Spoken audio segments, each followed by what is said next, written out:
The goal of college is to get an education, right? And you would think it would be the same for an athlete, but unfortunately that's not it.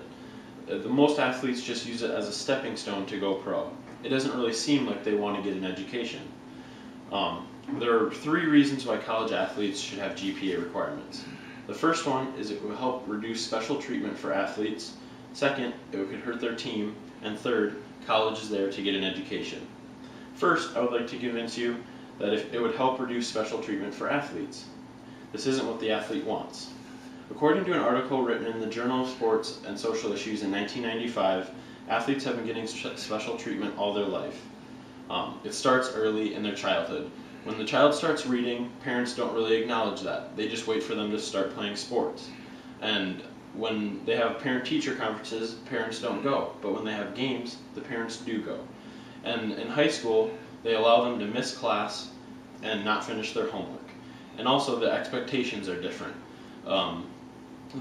They expect a lot from them for sports, but not a lot for education.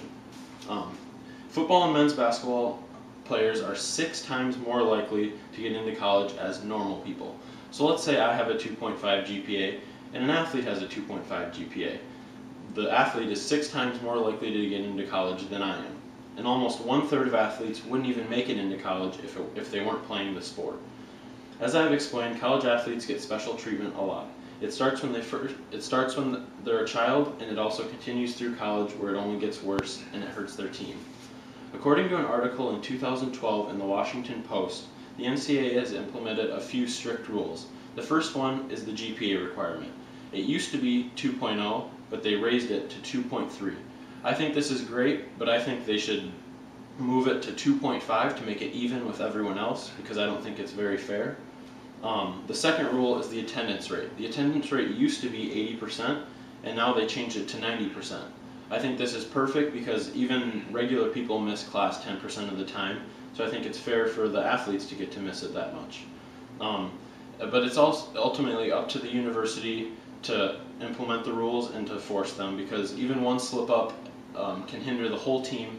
I've heard of people that they get their rings taken away and they get banned from the postseason for like 10 years. As I have proven, not being eligible to play can hurt the whole team and even the university. It is so crucial to follow the rules and get your education, because that's what college is for. According to Douglas Letterman, more than 57% of athletes don't graduate. I never really realized that. I always thought I just saw them play the sports and then they graduated. But a lot of them, right after the sport is done, they quit school and they don't finish. I think this is partly to blame on the universities, because they're not strict enough. They need to show some unacceptability towards that. And according to the National Center for Educational Statistics, college grads earn 50% more than high school graduates. The median earning for a college graduate is $45,000 a year, and for a high school grad, it's only $29,000 a year. And not even that, just the chance of getting a job is a lot higher if you have a college education than if you have a high school education. I've explained that finishing school is important, you should never drop out, and I also talked about money making. Even though for the last century we have allowed athletes to be treated differently, it has to stop.